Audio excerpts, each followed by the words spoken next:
Pompeii's fast food counter. The snack bar reopened after 2,000 years, and you can almost see the duck, goat, and snail simmering in those deep clay pots as painted roosters glow on the counter's face. Step in from the street, out of the noise. The room is small and warmer than the evening outside. Along the front runs a counter of stone and rubble, and set into its top are wide clay jars, sunk right to the rim. The Romans called them dolia. Into them went the day's cooking, kept hot, kept ready, ladled out to whoever stopped by. This one was buried whole when Vesuvius fell in the year 79, and it slept under the ash for almost 2,000 years. When the archaeologists lifted away the last of that ash, near the end of 2020, the counter was still standing. The paint was still bright, and the jars still held the faint chemistry of the last meals ever served here. Nobody had touched the food that mattered. What they found inside those jars would quietly rewrite who we think ate at a place like this. So stay a while. The room has been waiting a long time to be understood. Come back out and stand where the shop stands, on a corner in the district the excavators call Regio 5. This is not a quiet backstreet. Two roads meet right here, and the stone underfoot is grooved by cartwheels and worn glassy smooth by sandals. In the living city, this was traffic. Deliverymen with baskets, travelers with dust on their cloaks, people drifting toward the baths, or the games, or home. A place like this fed on that flow. Snack bars stood on the busiest corners, the way coffee stands cluster near a station today. Pompeii held around 80 of them, scattered through its streets. Most were small, quick, ordinary. But location was everything, and this corner caught more feet than most. The evening light goes gold across the plaster. The smell of cooking would have drifted out into the crowd and pulled them in. You can almost feel the pace of it, even now, in the empty quiet. Empty scene, no people. Lift your eyes past the rooftops. To the north, green and enormous and utterly calm, stands the mountain. In the year 79, no one here called it a volcano. Vesuvius was simply the mountain. Its slopes were vineyards, its soil was black and rich, and the bay below was one of the busiest coastlines in the whole empire. Ships came in heavy with grain and oil and wine and fish packed in salt. Roads carried all of it inland. Pompeii sat at that meeting point, a prosperous town of perhaps 10 to 12,000 people, fed by trade from across the Mediterranean. So a snack bar here was not scraping by at the edge of things.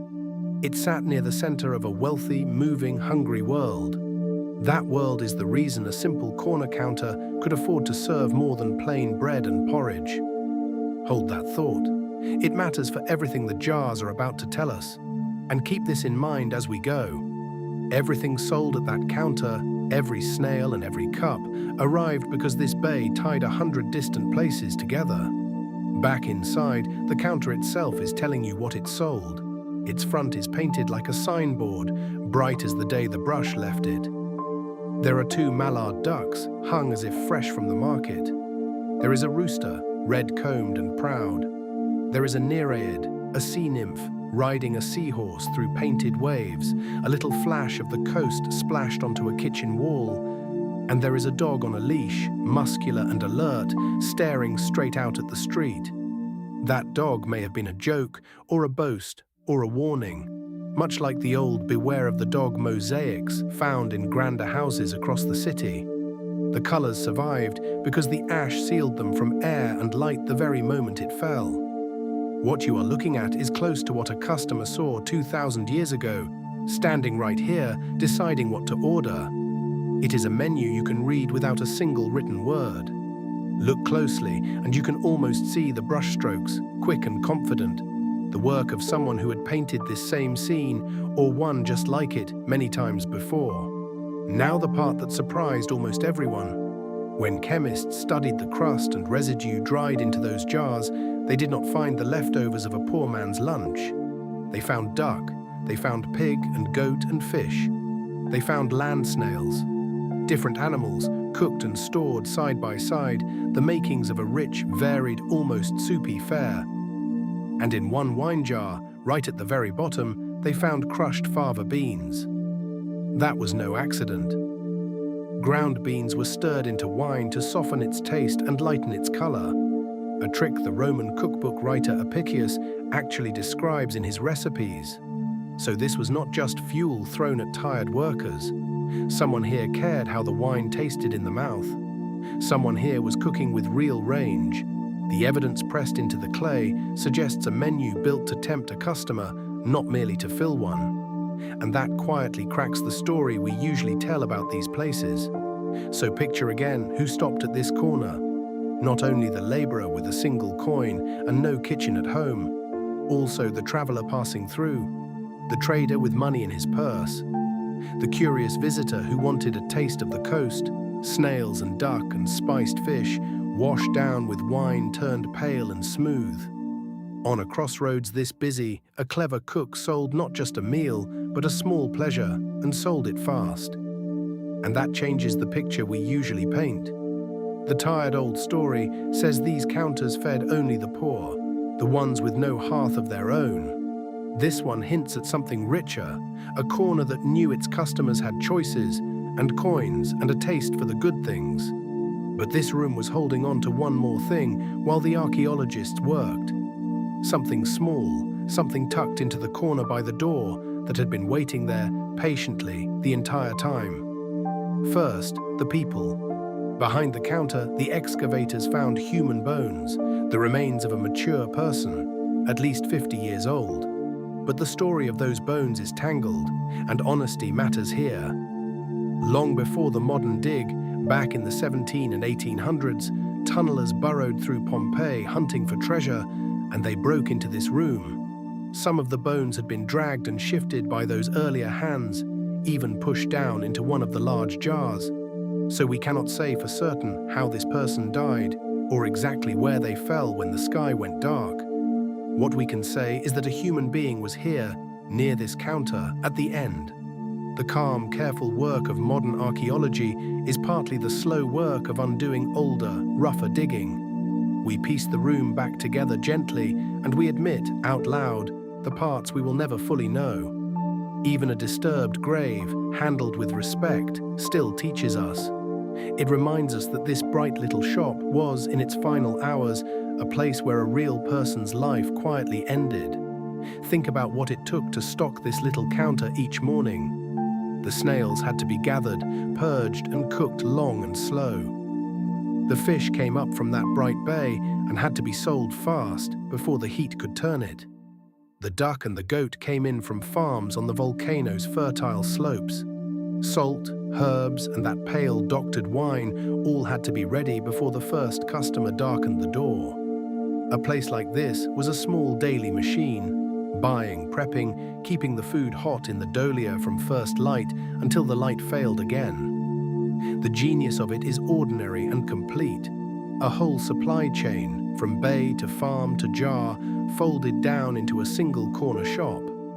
Now multiply that by 80 across the town, and you begin to feel how a Roman city actually fed itself. Not in grand feasts, in warm meals, one ladle at a time. Feed a city that way, day after day, and the whole rhythm of Roman life starts to make a warm, human kind of sense. Here is where honest history pauses to catch its breath. For all we have found, a great deal is still argued over.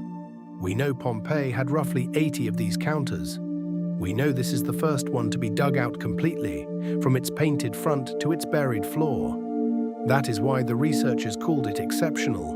Not a fragment this time, but a whole snapshot of a working corner. And yet, who exactly owned it? Who did the cooking? Whether the rich fare was an everyday thing or a lucky market day?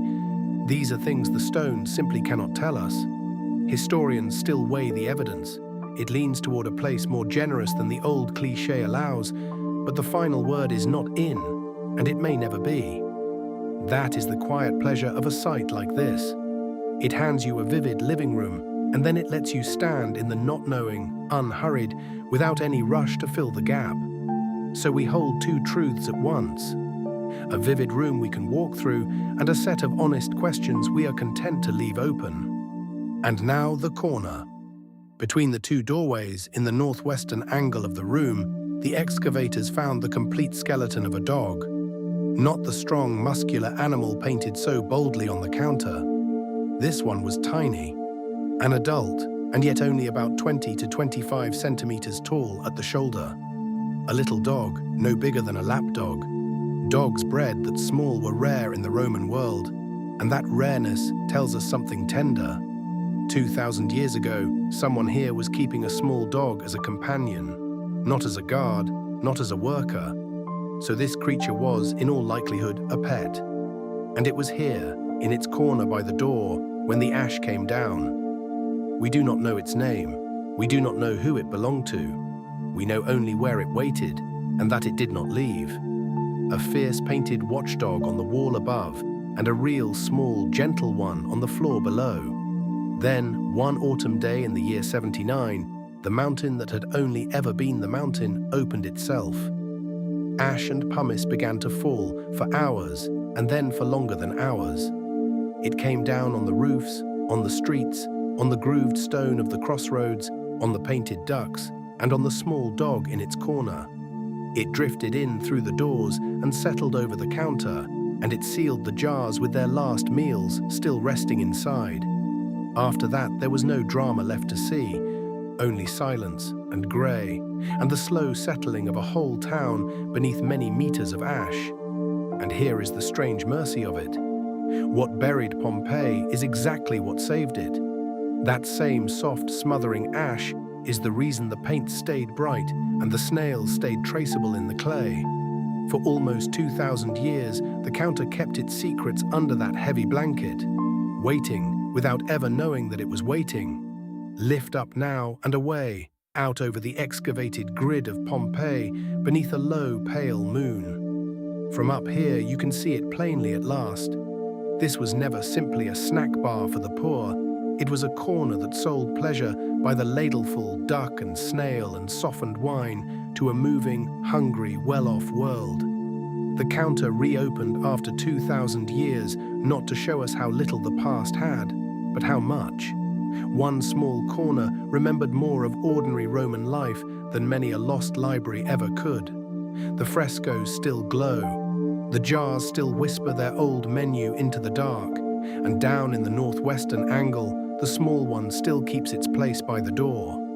What the ash buried, it also kept honest. And what it kept, in the end, was a life.